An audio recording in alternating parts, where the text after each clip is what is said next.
in this hour. We feel, and we need to feel, the weight of Charlie Kirk's death.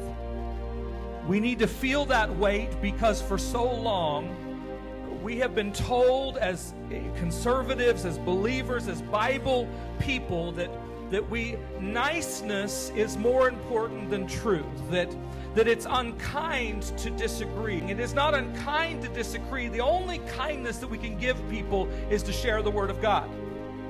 And you'll hear so many things about Charlie, and he was hated, and he was a bigot, and he was all of these things that they try to say he was. And yet, if you ever followed a moment of what he did, at no point was he ever bigoted or hateful, but he stood for truth.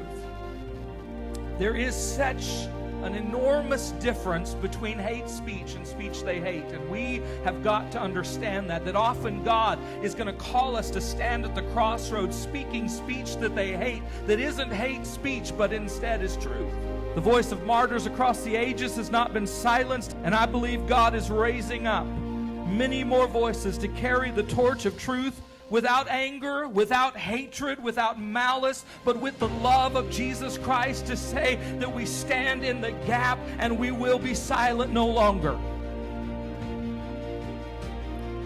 It is so hard to overcome the cognitive dissonance that exists within us because we have been told for so long this statement of disagreement is hatred. We have to eliminate that from our minds, because as many of you have your grandchildren over, your children are going to colleges, and they're being torn apart by the demented knowledge of this earthly realm. Speak up. I don't want to speak up. I don't want to create division. I want unity. But the day for unity has never actually existed.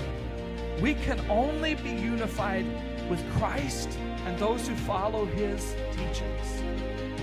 For all others, there is a division. Jesus said, I came not to bring peace, but the sword. And he didn't mean that we as Christians raise up with swords and guns and we fight back with physical. No, he meant that we come with spiritual truth and we do not bow down under the weight of that.